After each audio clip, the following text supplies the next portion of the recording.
Boa noite, irmãos e irmãs. Estamos reunidos mais uma vez, hoje, dia 14 de dezembro. Continuamos os nossos encontros do contexto, estudando 1 Timóteo, hoje, capítulo 5, com o pastor Rafael Cavalcante. Lembrando sempre que os encontros contexto são uma parceria da Igreja Presbiteriana de Tatuí, junto com a Igreja Cidade Satélite de Natal. Então, sejam bem-vindos aqueles que estão na sala e aqueles que nos assistirão posteriormente. Palavra com o pastor Rafael. Meus irmãos, meus queridos, minhas queridas irmãs, primeiro quero cumprimentar cada um de vocês com a graça, com a paz do nosso Senhor Jesus. É sempre um prazer para nós, eu espero que seja para você, pelo menos para mim sentar à mesa e estar juntos, e aqui é óbvio uma mesa metafórica, né?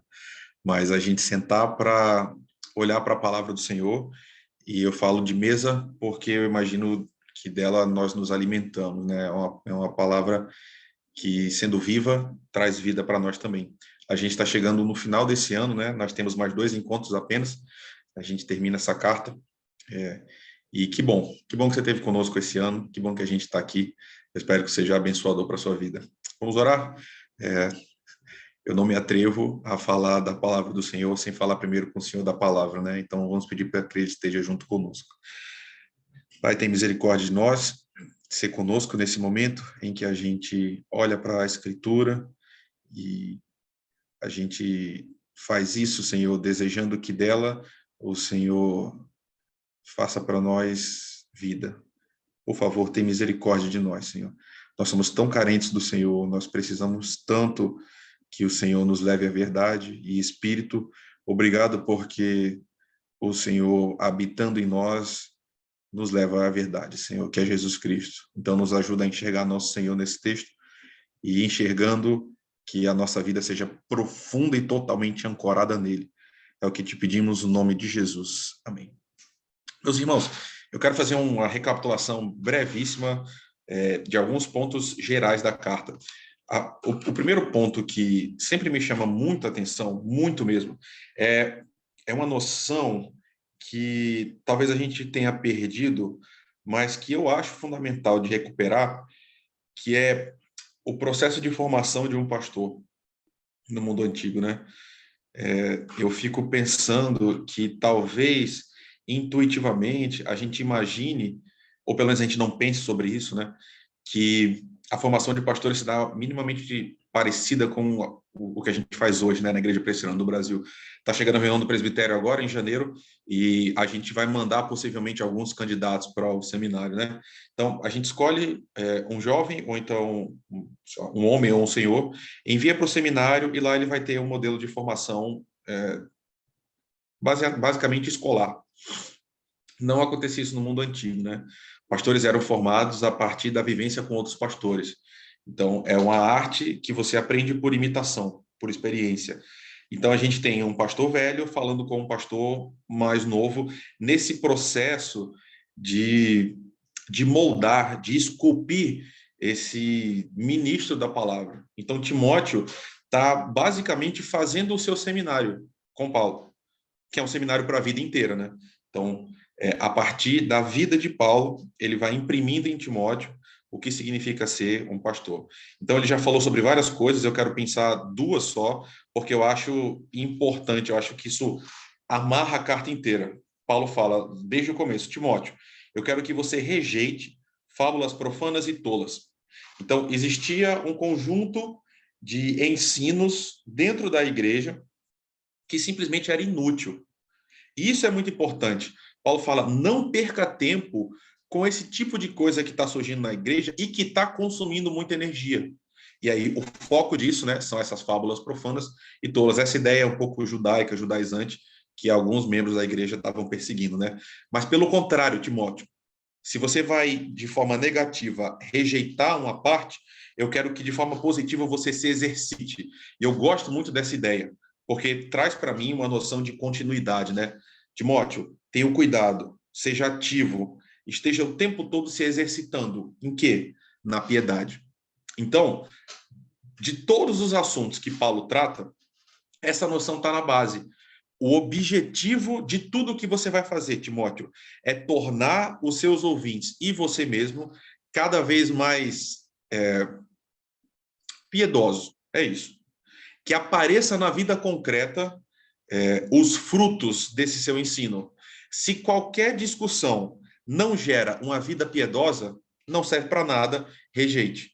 Pelo contrário, coloque toda a sua energia naquilo que de fato vai fazer com que cristãos e cristãs se pareçam mais com o seu Senhor. E eu amo essa ideia, porque serve basicamente para tudo que a gente vai fazer na igreja. Se qualquer coisa que a gente faz na igreja não está contribuindo para a nossa piedade, é inútil, não serve para nada.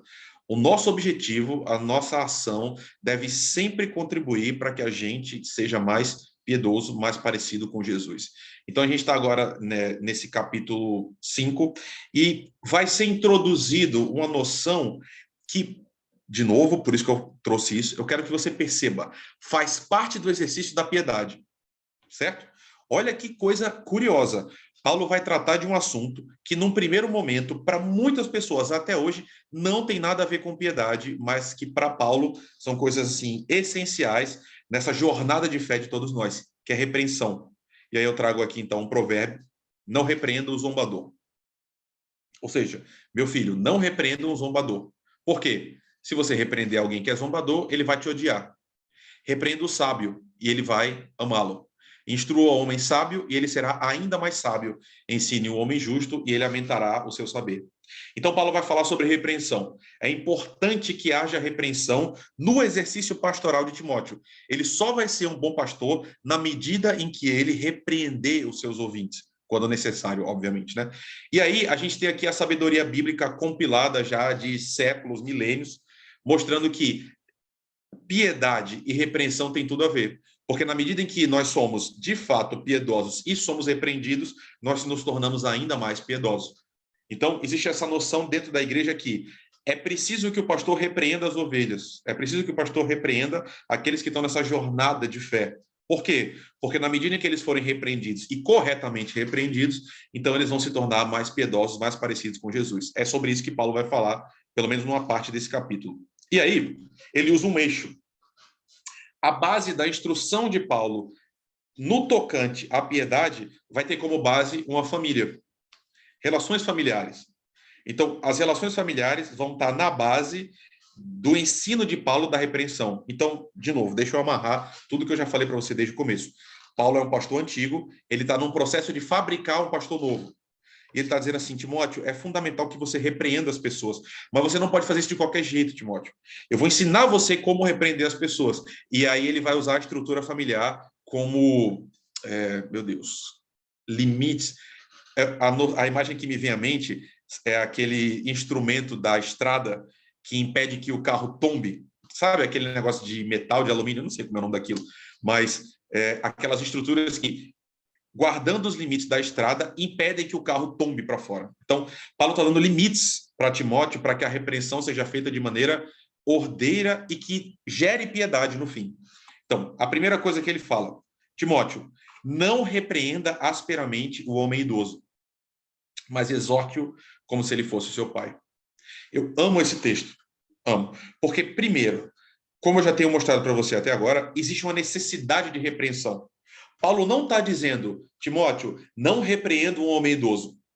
Não, ele está dizendo: não repreenda asperamente um homem idoso. Então, por inferência, a gente conclui que existe necessidade de homens idosos serem repreendidos. E aí, eu estava me preparando para esse estudo e eu vi um pastor idoso falando sobre isso, e ele descreveu uma cena que eu simplesmente não tinha imaginado, mas que é verdade. Isso é constrangedor demais, irmãos. Imagina, aqui nós temos eu e o Lucas, né? Professor, por favor, me perdoe, mas não vou incluir o senhor no hall de pastores jovens, tá? Estamos eu e o Lucas aqui que estamos começando o nosso ministério. Então, imagina uma incumbência para nós de repreender alguém que já está caminhando na fé há muito tempo. Em si mesmo, isso já é muito constrangedor, né? Porque espera-se que quanto mais velho a gente fique, mais parecido com Jesus a gente fique também. Então, para nós que somos jovens, repreender alguém idoso na fé, em si mesmo já traz um certo desarranjo. Mas é curioso como isso é necessário, irmãos. Porque é um mito que o passar do tempo necessariamente vai produzir sabedoria. Pelo contrário, a gente conhece, vocês, eu imagino que também, muitos idosos que precisam de repreensão a despeito de ter uma idade avançada. Então, no fazer ministerial de Timóteo, é fundamental que ele repreenda esses homens quando necessário. Só que aí Paulo coloca o limite. Ele diz, Timóteo, quando você fizer isso, não haja de maneira áspera, não haja de maneira rude. Ou seja, olha o tom, essa é a ideia. A forma como você vai fazer isso é fundamental, não pode ser de qualquer jeito. Exorte-o, e aí aqui entra a relação familiar, como se ele fosse seu pai. E aí, de novo, irmãos, essa é uma mecânica de qualquer texto. É uma metáfora. Então, a metáfora encontra limitações sempre. Nem todo mundo tem uma boa relação com seu pai. Nem todas as relações pai e filho são suaves, são como deveriam ser. Mas aqui Paulo parte da média, né? Como deveria ser uma relação? Muito respeitosa. Então, filhos não repreendem seu pai asperamente. Pelo contrário, filhos, quando precisam repreender seu pai, ou precisa falar com seu pai, né? Agem com cuidado, com zelo. E aí, irmãos, isso é tão importante porque, ok, um homem idoso pode estar fazendo uma besteira muito grande. Mas se um pastor jovem ceder à tentação de agir com raiva de forma áspera, você pode, numa idade avançada, humilhar uma pessoa. Você pode cortar o coração e produzir uma tristeza que em si mesmo não tem nada a ver com piedade. Na verdade, é só crueldade. Então, a repreensão, ela não serve para destruir, né? Não serve para amargar alguém, não serve para aniquilar. Pelo contrário, serve para construir, para corrigir, para reorientar. Então, o que Timóteo está ouvindo de Paulo é, olha, vai com calma. Quando você for falar com um homem idoso, lembra que essa assimetria de idade e de experiência de vida é importante. Então, cuidado com o coração dos mais velhos. E aí, eu coloquei o versículo inteiro aqui junto para mostrar que os verbos estão em elipse. Isso significa que não está no texto o verbo repetido, mas Paulo usa o primeiro verbo para as próximas sentenças que vêm. O que eu estou querendo dizer? Não repreendas ao homem idoso. Antes, exorta-o como a um pai. Então, exortação. Aos moços como a irmãos, às mulheres idosas como as mães. Como a mães, perdão. Então, percebe, ele não está repetindo o verbo. Mas, basicamente, o que ele está dizendo é essa exortação e essa repreensão que você está fazendo aos homens idosos, também, na base, reproduza nas outras relações. Certo? Então, não seja áspero. Não seja áspero com os idosos. Também não seja com os moços. Também não seja com as mulheres idosas. Então, são todos os grupos da igreja, Paulo mostrando que há de se ter tato nesse zelo, né? Porque, irmãos, eu não sei se vocês estão entendendo o que eu estou querendo dizer. É claro que vocês estão decifrando o que eu estou dizendo, mas eu não sei se vocês estão conseguindo conectar isso na prática. Mas, irmãos, eu tenho conhecido tantos jovens que são assim, sabe? É gente que parece que tem um zelo muito intenso com a doutrina, mas não entende que ter zelo com a doutrina é amar as pessoas. E aí, por um suposto... meu Deus, eu ia usar uma palavra ruim, mas por um suposto zelo extremado, acaba matando as pessoas nesse processo. E aí parece que esses jovens estão, assim, muito interessados em promover uma pureza da igreja, uma prática correta. Mas, na verdade, eles estão entendendo muito equivocadamente o seu papel e como Jesus e os pastores antigos faziam isso. A gente preserva a doutrina da igreja, a pureza da igreja, repreendendo as pessoas de forma dura, ou seja, sem tergiversar, né? Sem abrir. Mas a gente não precisa, nesse momento, nesse processo, passar por cima do coração das pessoas e destruir as pessoas nesse processo. A gente deve repreender de forma dura em amor. E aí a metáfora da família funciona muito bem, né? Pais e mães, irmãos, quando vivendo essa família da forma correta, não repreendem para destruir os outros. Pelo contrário, repreende num desejo ardente de vê-los caminhar bem. Então, é isso que Paulo está dizendo a Timóteo. Timóteo, quando você for fazer isso, faça com toda a inteireza de coração. Faça de forma a que o amor prevaleça, a que eles sejam reorientados. E aí entra esse último qualificador, né? Que eu acho muito curioso, tá? Eu acho muito engraçado que Paulo só coloca um acréscimo nesse último. Ele fala de pais, mães, irmãos, E quando fala das moças, ele diz, Timóteo, reoriente e repreenda as moças como as irmãs, com toda a pureza. Aí ele acrescenta essa última parte, né? Com toda a pureza, agneia, né? Qualidade de pureza moral, castidade, inocência. É isso que ele está falando, né? E esse é um conselho que eu acho importante, assim, fundamental, né? E aí, por motivos óbvios, né, irmãos?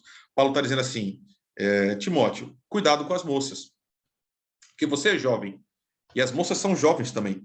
Então, quando você for tratar com elas, trate com toda a pureza, por motivos óbvios, irmãos. Eu já tinha dado essa aula antes, eu fui dar uma olhada no meu material, né? E aí eu lembro de eu colocando essas ideias que aparecem, né? Quantas histórias a gente já ouviu, né, meus irmãos? De um pastor que vai aconselhar, vai exortar uma jovem, e aí os dois estão caminhando, e aí de repente começa a aparecer umas frases assim: pastor, você me entende como ninguém me entende nesse mundo. Olha, eu nunca me senti tão à vontade falando com alguém. Faz anos que ninguém me escuta desse jeito. Então, é um ambiente muito perigoso.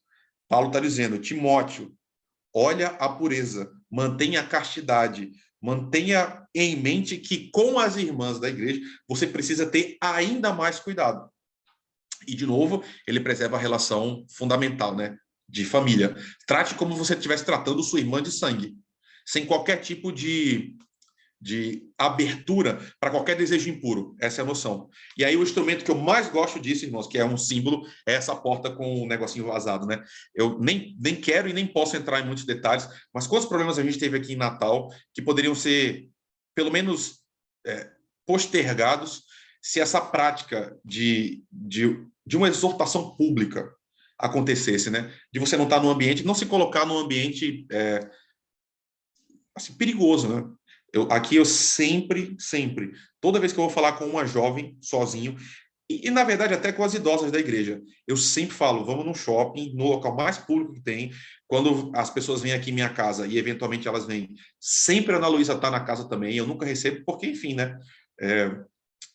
Eu acho isso realmente importante. Pode parecer uma coisa muito besta, porque todo mundo já ouviu falar sobre isso, né? Mas eu acho muito importante mesmo. Paulo está dizendo, Timóteo, cuidado, trate com toda a pureza. Beleza, esse é o primeiro assunto. Um último comentário. Quando eu estava no seminário, um professor que estava falando sobre esse assunto com a gente disse assim, olha, eu fui aconselhar uma pessoa da igreja e ele já era um homem maduro, tá? A esposa dele estava em casa e eles foram, ele e a mulher, para um escritório.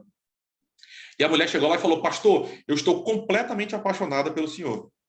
Então, imagina uma situação dessa. Muito complicado, né? E acontece com uma frequência razoável dentro da igreja. Então, assim, esse conselho de Paulo a Timóteo é sempre muito fundamental para a gente preservar essas relações, a gente não ter problema com relação a isso, né? Então, ok, esse foi o primeiro tópico, repreensão. Paulo vai agora para um segundo assunto, e que é tão importante quanto. Paulo está dizendo, Timóteo, qual deve ser a sua prática? Honre, ou aqui é o imperativo, né? Honra as viúvas verdadeiramente viúvas. De novo, eu estava me preparando, eu acho muito curioso que a gente entende o sentido imediato, mas é uma construção tão estranha, né? Porque viúva é uma categoria estanque e é binária. Ou você é viúva ou você não é. Não existe uma pessoa meio grávida, por exemplo. Também não existe uma pessoa meio viúva. Ou seu marido morreu ou seu marido não morreu. Então, o que é uma viúva verdadeiramente viúva? Tem uma viúva que não é viúva. E aí é muito curioso que Paulo vai trabalhar com uma categoria, então, aqui, que não tem a ver apenas com essa noção de ter perdido o seu cônjuge. Mas viúva é uma categoria de gente que está vulnerável na igreja. Então, viúva aqui não tem essa ideia apenas de alguém que perdeu o marido. Mas não, é alguém que é vulnerável. Então, Paulo está falando, olha, Timóteo, honra. Tem dois sentidos aqui. A primeira é honra no sentido moral mesmo, assim. Tenha em autoestima. Cuide dessas pessoas. Mas também tem a ideia pecuniária, financeira, né? Honre cuidando materialmente delas. Então, Paulo vai falar, essas viúvas que são verdadeiramente viúvas, elas precisam ser cuidadas pela igreja. Excelente. Como? Então, vem as instruções. O que é uma viúva que não é viúva verdadeira, nesse sentido de Paulo? Uma viúva que tem filhos ou netos. Se uma viúva tem filhos e netos, Paulo está dizendo que estes aprendam primeiramente a colocar sua religião em prática, cuidando da sua própria família e retribuindo o bem recebido dos seus pais e avós, pois isso agrada a Deus. Meus irmãos, eu não tenho como dizer para vocês como eu gosto desse texto. Porque aqui tem uma noção que, meu Deus do céu, aqui nós temos pessoas que caminham com o Senhor há muito tempo, né? Eu não sei se eu sou saudosista, eu não sei se eu estou viajando, pode ser que sim, mas eu tenho a impressão que há um tempo atrás, sei lá, anos 60, 70, até 80, as pessoas realmente entendiam como a fé precisava necessariamente ser prática. Eu acho que a igreja cristã tinha uma noção mais concreta ainda de que não adianta, se a gente é crente, existe um padrão a ser observado na nossa vida. Isso era um dado concreto.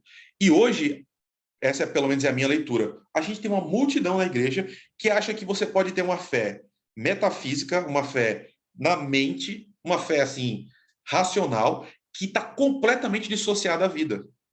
Olha Paulo aqui mostrando o seguinte, olha, se uma viúva tem filhos, por ele ser crente, ela já é cuidada. Essa é a ideia. É uma causa e consequência. Se eu sou cristão e a minha mãe perdeu o marido, a gente nem fala com a igreja, nem passa pela cabeça que essa viúva seja assistida pela igreja. Por quê? Porque ela tem filhos e netos. E se eles são cristãos, se existe religião, eles cuidam da família. É isso. Tá entendendo, irmãos? Crente cuida da família. Ponto final. É isso que Paulo está dizendo. É uma coisa óbvia. E aí, mais uma vez, mostra como é uma relação horizontal, né? Por quê? Eles retribuem os bens que eles receberam, agradando a Deus na medida em que eles cuidam. Então, as viúvas que têm filhos não são viúvas verdadeiras. E aí Paulo vem e leva isso para outro nível, né? Se alguém não cuida dos seus parentes, e especialmente da sua própria família, negou a fé e é pior que um descrente. Então, assim, meu Deus, vive chorando na igreja, adora os louvores, coisa linda, acha Jesus a coisa mais incrível do mundo que aconteceu, mas não cuida da família. Paulo está dizendo, negou a fé e é pior que um descrente. Então, mais uma vez, a Bíblia mostrando como a nossa conduta revela o nosso coração. Não adianta. E aí, quanto mais eu caminho na fé, no ministério, irmãos, menos eu sou sensibilizado com essas pessoas. Mesmo. Eu não sei nem se eu estou se eu estou sendo esses jovens do começo muito duro, né? Mas assim, se a vida da pessoa não está manifestando concretamente a sua fé, eu trato como descrente. Porque é isso, Jesus disse, se vocês me chamam de Senhor e eu sou o Senhor da vida de vocês, vocês vão viver uma vida de obediência. É isso. Não existe crente que não obedece o seu Senhor. Ninguém é perfeito, beleza, ninguém é mesmo. Mas a gente precisa ver frutos concretos. Então, está aqui Paulo dizendo, se alguém não cuida da sua própria mãe, que perdeu o marido, né? Então, nem crente é. Se alguma mulher crente tem viúvas em sua família, deve ajudá-las. Então, essa ideia não é apenas para filhos e netos, mas também nessa relação meio horizontal, né? De nora e sogra. Não seja a igreja sobrecarregada com elas, a fim de que as viúvas realmente necessitadas sejam auxiliadas. Então, aqui Paulo está tratando essa noção de as viúvas verdadeiramente viúvas. Quais são as viúvas que devem, de fato, ser ajudadas pela igreja? Aquelas que não tem ninguém mais para ajudar. Então, você percebe as esferas de responsabilidade, né? Começa com a família. Se não tem família, aí sim a gente passa para um próximo nível. O que mostra também, irmãos, aqui talvez eu esteja me adiantando já com algo que eu ia falar lá na frente, que igreja, e olha que eu sou um pastor muito sensível com isso, pelo menos eu me considero assim, igreja não é algo, uma entidade filantrópica, por excelência, entende? O cuidado com os pobres, o cuidado com os necessitados é fundamental, mas precisa ter critério para isso. E eu gosto muito disso, porque aqui se encerra uma sabedoria muito boa, muito boa. São homens experimentados que percebem que a igreja não deve ajudar toda e irrestritamente qualquer pessoa. Não, existem esferas de responsabilidades anteriores que precisam ser protegidas e cuidadas, né? Isso começa, então, na família. Então, vem a pergunta, obviamente, né? E as viúvas que não têm família? Aí sim, Paulo vai colocar agora critérios. Mas você percebe de novo que essa ajuda não é restrita. Existe uma série de condicionantes para que as viúvas fizessem parte. A viúva realmente necessitada e desamparada põe a sua esperança em Deus e persiste dia e noite em oração e em súplica. Mas a que vive para os prazeres, ainda que esteja viva, está morta. Eu não sei se esse texto lhe choca. A mim me choca.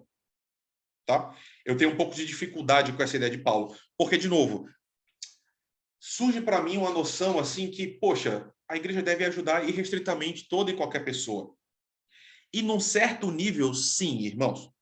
Não estou dizendo que a gente deve colocar critérios para ajudar toda e qualquer pessoa, não é isso. Mas aqui a gente está falando de um ministério regular de auxílio da igreja. Existe um rol, são pessoas que vão preencher um espaço de ajuda perene e constante. Isso é importante, tá? Por quê? Chegou uma viúva hoje nas nossas igrejas, assim, em estado de penúria. A igreja vai ajudá-la, é óbvio. Mas aqui a gente está falando de alguém que é sustentado pela igreja regularmente, tá? Então, para isso existe um critério. E aí Paulo está colocando a vida com Deus como um dos primeiros critérios. Curioso, né? Porque ele está dizendo, a viúva que é realmente necessitada, ela coloca a esperança em Deus. Mas tem uma viúva que vive para os seus prazeres. E vivendo para os seus prazeres, ainda estando viva, está morta. Caramba, olha que coisa, né? Então, num certo sentido, que eu acho muito concreto, Paulo está dizendo, olha, a igreja ajuda regularmente as viúvas que estão manifestando uma vida de piedade. Uma viúva que vive uma vida completamente dissoluta, olha lá, Timóteo, né? Dá 2 passos para trás, repensa isso, olha com calma. Deles estas ordens para que sejam irrepreensíveis. Aparece isso no texto. Paulo está dizendo, diga para as viúvas que vão ser auxiliadas pela igreja que manifestem um viver correto. Olha, irmãos, caramba, eu queria muito que a gente tivesse numa sala agora presencial, tá? Eu queria muito ouvir a opinião de vocês.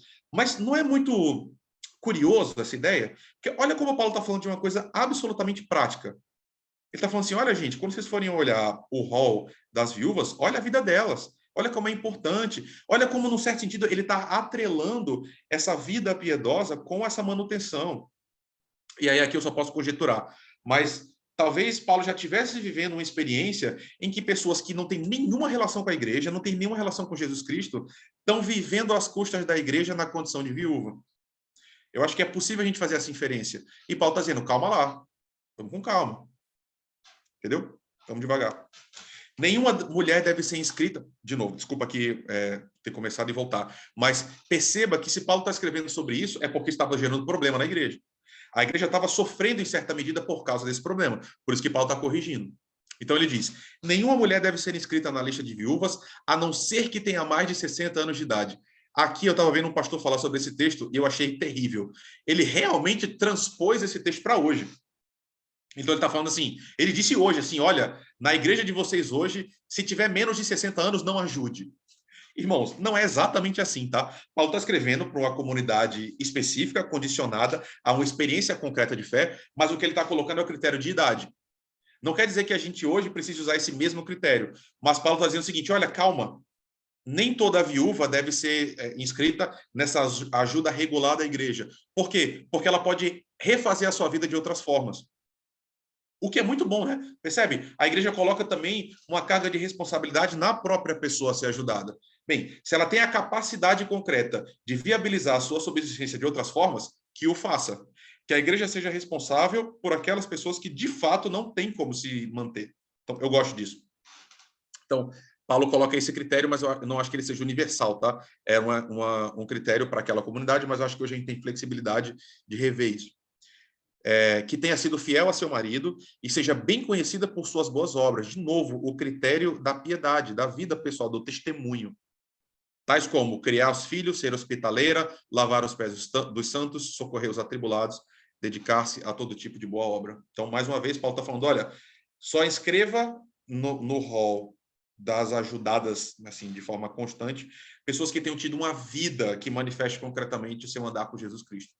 De novo, gosto disso. Acho isso interessante. Pastor, uma pessoa se converteu, sei lá, aos 59 anos, nesse caso aqui, e se converteu genuinamente e agora virou viúva. Ela não pode entrar porque passou a vida toda de forma dissoluta e só se converteu aos 59? Irmãos, é óbvio que não. É claro que uma pessoa como essa, se está numa condição realmente de impossibilidade de vida, é claro que ela deve ser ajudada. Mas o que Paulo está dizendo é, eu não sei se eu ia ser muito duro, mas assim, não ajuda a gente pilantra. É um pouco essa noção. que aparecia na igreja à época no passado e aparece hoje também. Tanto que em outro contexto, lá, segundo aos Tessalonicenses, Paulo vai dizer o seguinte: olha, esse pessoal que acha que Jesus está perto de voltar e está parando de trabalhar, então que essa galera não coma. Se não quer trabalhar, também não coma. É um pouco essa noção que está transposta para cá, só que agora, obviamente, nesse contexto de viúvas, né? Não inclua nessa lista as viúvas mais jovens, pois quando seus desejos sensuais superam a sua dedicação a Cristo, querem se casar. Assim, elas trazem condenação sobre si por haverem rompido seu primeiro compromisso. Além disso, aprendem a ficar ociosas, andando de casa em casa. E não se tornam apenas ociosas, mas também fofoqueiras e indiscretas, falando coisas que não devem. Portanto, aconselho que as viúvas mais jovens se casem, tenham filhos, administrem suas casas e não deem ao inimigo nenhum motivo de maledicência. Algumas, na verdade, já se desviaram para seguir Satanás. Irmãos, de novo, esse é um texto para nós hoje? Sim. Desse jeito? Não. O que Paulo está falando é o seguinte: todas as viúvas eu quero que elas se casem, porque elas precisam se casar, ficar em casa, ter filhos e tal. Não é isso. O que Paulo está dizendo é o seguinte: algumas mulheres, especificamente na comunidade que Timóteo estava servindo, por estar vivendo às custas da igreja, estavam se tornando ociosas. E assim estavam tendo uma vida dissoluta. Não necessariamente uma vida promíscua e bebendo muito, né? Que é normalmente essa noção de dissoluta que a gente usa. Mas, assim, vivendo de forma ociosa, de casa em casa, tal, vivendo às custas da igreja. Então, o que Paulo está dizendo para nós hoje também é o seguinte: olha, gente, não sejam assim, sejam responsáveis. Se vocês mais jovens podem viabilizar a sua vida, que viabilizem. Nesse caso, pelo casamento, mas não precisa ser necessariamente pelo casamento. Mas o centro do que Paulo está dizendo é: não usem a igreja como um escora. Trabalhem, tentem viabilizar a sua vida. Não conseguindo, aí sim a igreja tem uma obrigação, e aqui é a obrigação, de cuidar dessas irmãs. Então, o que eu estou tentando mostrar para vocês, irmãos, que é algo muito difícil, envolve muita maturidade, mas a gente precisa equilibrar as coisas. A igreja precisa realmente ajudar os necessitados, e precisa, tem que ser uma marca da igreja, mas também precisa praticar a justiça e a equidade. Então a igreja precisa equilibrar essas coisas. Isso é muito difícil, irmãos. Graças a Deus pelos nossos diáconos, porque são irmãos que são revestidos do Espírito com essa capacidade. Porque não é fácil mesmo. Bem, falei demais, é complicado, né? Esse aqui é o texto de 2 Tessalonicenses, mas eu quero ir para o final, porque eu não quero tomar o tempo de vocês demais. Basicamente, irmãos, nós, por sermos cristãos, somos chamados, queridos, ao trabalho. Deus nos criou ao trabalho. No céu, existe uma leitura bíblica possível, eu acho isso interessante. No céu, a gente vai trabalhar também. Por que eu acho isso? Porque quando Deus coloca o homem e a mulher no jardim antes da queda, eles vão lá e cultivem. Ou seja, transforme esse espaço que eu criei para vocês. Trabalhem. Então, eu não acho que o trabalho é fruto da queda. Eu acho que o trabalho indigno e toda a desgraça que veio depois é fruto da queda. Mas essa noção da gente, de fato, ser ativo é muito importante. Então, na medida da nossa capacidade, que a gente trabalhe. Agora, é óbvio que existem os casos em que as pessoas não podem trabalhar. E aí, ao mesmo tempo, esse texto de Paulo fala de forma dura para as pessoas que querem viver encostadas, mas também fala de forma dura para as pessoas que acham que todo mundo é encostado menos ele. Porque tem isso também, né? Tem gente que acha que a igreja não deve ajudar ninguém porque a própria pessoa se julga muito trabalhadora, sempre fez tudo, e os outros sempre não têm coragem, não têm a força, não têm a gana. Nem sempre é assim, irmãos. Existem pessoas entre nós que realmente precisam de auxílio, e esses devem ser ajudados, devem ser mantidos pela igreja sempre. Esse é o mandato do nosso Senhor Jesus, né? Nós vivemos num contexto e num país em que existe realmente gente pobre, irmãos. Gente que é necessitado de verdade. Existe uma necessidade real no mundo. Então, essas pessoas que têm um coração duro, que acham que todo mundo é vagabundo, que todo mundo que não tem é porque não se esforça, porque não quer, na verdade está tendo uma leitura muito equivocada do mundo e da própria Escritura. Porque desde o primeiro capítulo da Escritura, tá? Se você não quiser do primeiro, a partir do terceiro, a gente lida com o problema da pobreza, não culpa do pobre, mas uma pobreza estrutural. E essas pessoas precisam ser cuidadas pela igreja. Então, faz parte da nossa vivência perceber a necessidade real do mundo e cuidar dela, sempre. Então, de novo, a balança é fundamental, irmãos. A gente precisa, sob pena de sermos maus mordomos daquilo que Deus nos deu, equilibrar as duas coisas. Enxergar a real necessidade, mas não deixar que pessoas se usem de uma suposta necessidade para roubar a igreja. Então, é muito difícil, mas a gente caminha nessa intenção. Último assunto, o mais curto, os últimos 4 versículos, e a gente termina com isso. Paulo fala ainda a Timóteo: os presbíteros que lideram bem a igreja são dignos de dupla honra, especialmente aqueles cujo trabalho é a pregação e o ensino, pois a Escritura diz: não amordace o boi enquanto está debulhando o cereal, e o trabalhador merece o seu salário. Paulo está citando aqui textos do Antigo Testamento. Que bom que caiu para mim falar sobre isso, porque o que Paulo está falando aqui é sobre salário, irmãos. Paulo está falando sobre dinheiro. A gente fala dupla honra, parece assim, deferência, né? Parece, vamos dar uma medalha de honra para o pastor. Mas não, ele está falando literalmente de dinheiro. Então ele está falando, quando vocês olharem para os líderes de vocês e perceberem que eles lideram bem a igreja, especialmente na área de ensino, reconheçam isso a partir do salário.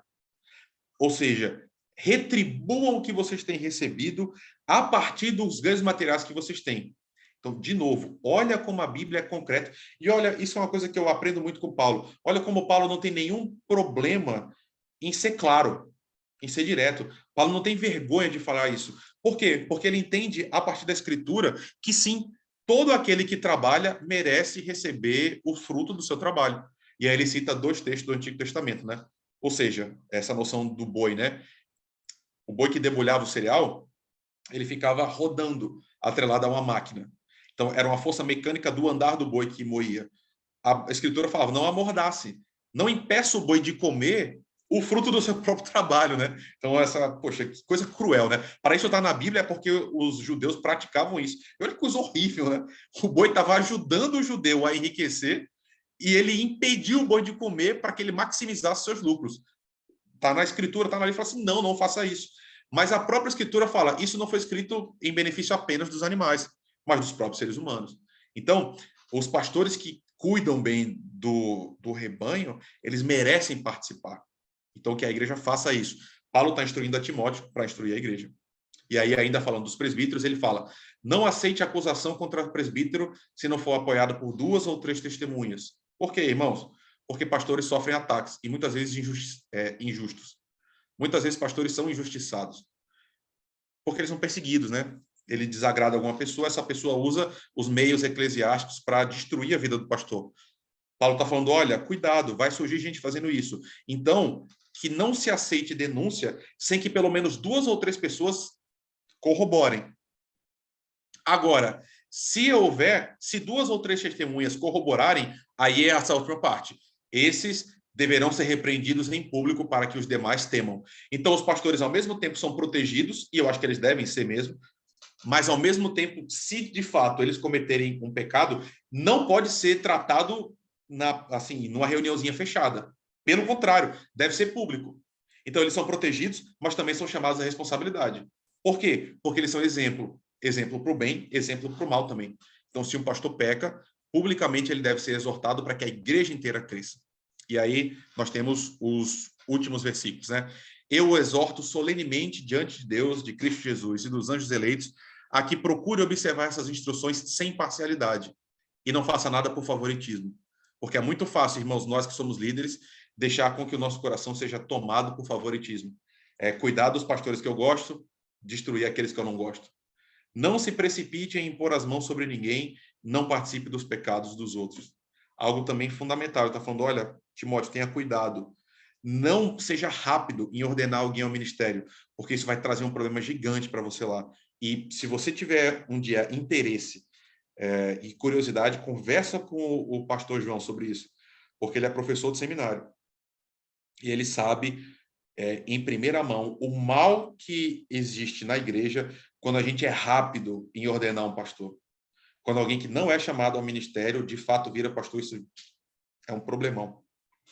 Conserve-se puro. Não continue a beber somente água, também um pouco de vinho por causa do seu estômago, das suas frequentes enfermidades. Os pecados de alguns são evidentes, mesmo antes de serem submetidos a julgamento, ao passo que os pecados dos outros se manifestam posteriormente. Da mesma forma, as boas obras são evidentes e as que não são não podem permanecer ocultas. Aqui é mais uma noção dessa, né? Timóteo, deixa o tempo passar, porque deixando o tempo passar, você vai perceber aqueles que devem ir ao ministério e aqueles que não devem, porque o pecado não fica oculto por muito tempo. Então, dê tempo ao tempo, experimente esses homens, porque na medida que o tempo passar, você vai poder, então, perceber aqueles que devem ir em frente, aqueles que não devem. Conclusão de tudo, irmãos. Eu imagino que, por ser um texto muitíssimo aplicável, você já entendeu que isso tem a ver com a sua vida, né? Paulo fala, Timóteo, quando você for repreender as pessoas, repreenda com base em relações familiares. Paulo, olha como você vai cuidar das viúvas. Paulo não, Timóteo. Timóteo, olha como você vai cuidar das viúvas. Timóteo, olha como é que deve ser essa relação com presbíteros. Então, perceba, irmãos, um pastor mais velho ensinando um pastor mais novo como é esse dia a dia da igreja. Você não é pastor, você não é pastora, mas percebendo isso, você se torna um crente cada vez mais apto a contribuir para uma igreja mais saudável, uma igreja mais madura. Esses textos ajudam muito a gente, tá bom? Era isso que eu tinha para compartilhar com vocês, meus irmãos. Se a gente puder interromper a gravação, a gente parte, então, para conversar.